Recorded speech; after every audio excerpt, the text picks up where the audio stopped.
1824, Ottoman-occupied Albania. Naum Beqilargi was an Albanian illuminist and first ideologue of the Albanian Renaissance. In this year, he released a treatise to ask the Albanians of his religious background, Orthodox, to turn their eyes towards the national issue and culture. He wrote,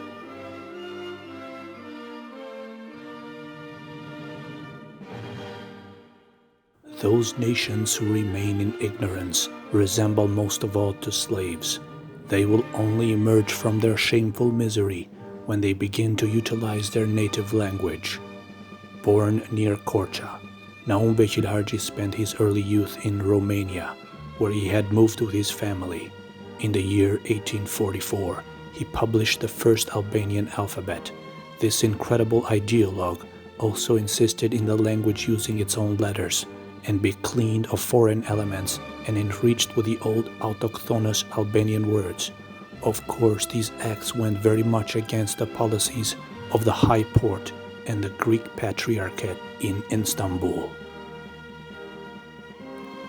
Just like for teacher Todri, for Naum Beqilargi, death was being prepared. He was eventually poisoned and died in a hospital in Istanbul. But even today, we do not have an exact date for his death. Just like in the case of teacher Todri, many materials that he left behind were also disappeared.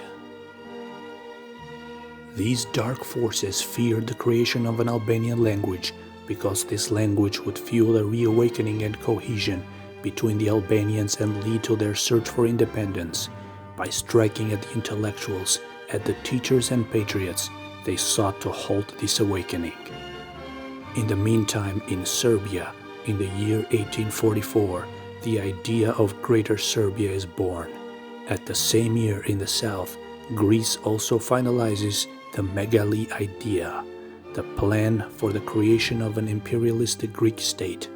Both these projects would be realized at the cost of the Albanian blood, and both these plans were known to the Turkish Sultanate. Certainly, to realize these projects, they had to strike at the national consciousness of the Albanians by striking at education and at knowledge itself. In a secret pact, Greece and Serbia had already planned to divide Albania in half, giving all the land north of Shkumbin River to Serbia, while all the land south of Shkumbin River to Greece. But despite the death of teacher Todri and Naum Beqilargi, the Albanian Renaissance was now taking its course. It found strong support in figures like Jeronim Derada, Konstantin Christoforidi, Dora Distria, Abbot Prekdosi, etc. Many of them lived outside of Albania, especially in Italy, where the Albanian community helped them at every step of the way. At the end of the 19th century, the situation was becoming critical, and during this time the cooperation between the Sultanate and the bloodthirsty neighbors became intensified and was even documented. At the end of the 19th century, the documents say that in the Albanian territories and near religious institutions, there were at least 1,200 Turkish schools utilizing an Arabic alphabet, and around 1,000 Greek schools, and 300 Slavonic schools, but in the Albanian language there was no official schools, only a few hidden ones. This speaks of the intensified effort to assimilate the Albanian language and disappear the Albanian culture completely, in close cooperation between the Turkish authorities and the bloodthirsty Slavo-Greek neighbors. At the geopolitical level, Serbia had the support of Russia, while Greece that of Great Britain. In the position of this great clash, the only orphans seemed to be the Albanians, with no support from any Western power. Even at the end of the 19th century, they continuously refused to be identified on an ethnic basis. According to the above-mentioned facts, the Albanian national identity did not have at its basis any religious institution, but in fact the Albanian language itself, which became its church. The League of Prizren in 1878 gave to the Albanians national identity an important organizing force. And the greatest achievement came in the year 1878 with the opening of the first Agnostic Albanian school by the Brothers Frashëri, supported by the Albanian Renaissance movement with a completely ethnological program based on the history and culture of the Albanian people and not on any religious doctrine. During this time, a movement became in Greece to awaken the Arvanites, the ethnic Albanian population of Greece. Soon in Greece was published for the first time an Albanian language alphabet by Anastas Kouloriti, who became a fierce supporter of the Albanian identity in Greece. In the same year as the opening of the first Albanian school, in 1887, Anastas Kouloriti was poisoned and died in Athens. Even to this day, there is an official animosity toward him in the Greek state, and his works are never mentioned. Due to the rising danger of the Albanian Renaissance, the Turkish Sultanate and the Greek Patriarchate decided to strike at one of the heads of the Renaissance. This time the target became Pandelis Sotiri. Pandelis Sotiri came from a strong educational background. He was an incredible intellectual who graduated from Vienna School of Medicine. He knew many languages such as German, Greek, Turkish, Italian. In 1879, he became the leader of the Society of the Albanian Letters in Istanbul. He was the publisher of the newsletter Dituria, meaning knowledge, and the first teacher of the Albanian school in Korça, and he became a strong advocate for the rise of the Albanian national consciousness, working closely with Sami Frashëri, Pasko Vasa, Jani Vreto, etc.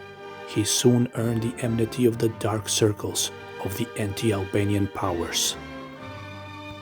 They decided to eliminate him at all costs. They were able to recruit his Greek wife, who was the niece of a high-level Greek clergyman, and who then poisoned him and pushed him to his death from the third floor of their apartment in Istanbul. After this, the Greek Orthodox Church refused him burial at the Orthodox cemetery, and because of this, to this day no one was able to find his remains. The rising of the Albanian national sentiment caused the expansionist and chauvinistic neighbors, such as Greece and Serbia, to increase their violent acts toward the Albanian intellectuals. With the quiet consent of the Ottoman authorities, the chief architect of the elimination of the Albanian leaders of education and culture was without a doubt the Greek Patriarchate of Istanbul. After the above eliminations, the next target became Koto Haji, one of the most important figures in the battle for the Albanian language. He was beaten many times, excommunicated by the Greek Church, threatened and finally hacked to death after a long prison sentence in Istanbul by a Turkish militia because he refused to stop his activity in the promotion of the Albanian language. The beginning of the 20th century finds Albania under the dying grasp of a weakened Ottoman Empire, and with neighbors who had already won their independence due to the support of the great powers such as Great Britain and Russia, and under threat from plans of the bloodthirsty neighbors to unleash their barbarity upon the leftovers of the Ottoman Empire in Europe. The Albanian self-awareness had to be attacked and strangled, and to achieve this, the strongest blows had to be dealt towards the educators. In the year 1902, two leaders of the Albanian Renaissance were interned and disappeared in Anatolia. In 1904, two others were poisoned and killed, and in 1905, it was the turn of another teacher of the Albanian language, Papa Christo Megovani. He wrote, "And let us take a blessed road, with love and with brotherhood, and with passion let us follow our language, so we don't become the laughingstock of the world. Dispersed among foreign branches, let us not work anymore for outsiders, but for our own house, for our garden, our land. Let all my nation gather in brotherhood and love, because knowledge and unity beget strength. Let it be, O God, let it be." Papa Christo Megovani was an Albanian who got educated and became a priest. He turned his house into an Albanian school, where many learned the language. He did the same thing in his village church, where he preached in the Albanian language. Papa Christo Negovani wrote many books and distributed them to all the people in his area. Many times he was threatened to stop his activity, but he never did until the year 1905. In the 10th of February 1905, Papa Christo Megovani, that day preaching his sermon in the Albanian language, as usual, even though among the congregation was also the Greek Episcopal of Kostur, who not only became angry, but also upon leaving ordered his death. 2 days later, in the 12th of February, the village of Negovani was surrounded by Greek militias. Papa Christo Negovani was massacred with knives and axes, together with his brother. The same fate was meted out to many other villagers, around 40 in total. Papa Christo was killed, no church bells rang for him, and the Albanian mountains, along with the caves of the highlands, screamed far and away, Papa Christo was killed. Avenge his blood, call the forests there near, and the mountains echoed. Avenge him, they said. Loni Logori, the Albanian newspaper Drita. This call by the Albanian patriot Loni Logori, written in the Albanian newspaper in Sofia, Bulgaria, was acted upon 1 year later by the legendary band of Cherkis and Bajo Topoli, when they executed the despot of Korça, whom they blamed for the murder of Papa Christo Negovani. After the murder, Cherkis Topoli released a statement. He said, "If we were to act in anger, we could easily kill a lot of Greeks. We could easily kill 10, 15, 20 Greeks a day, but we will choose not to do that because we consider them our brothers." Despite this response by the Albanian resistance, the murder campaign against Albanian educators continued for the coming years. They only began to wane with the coming of the revolution in Turkey in 1908, known as the New Turks.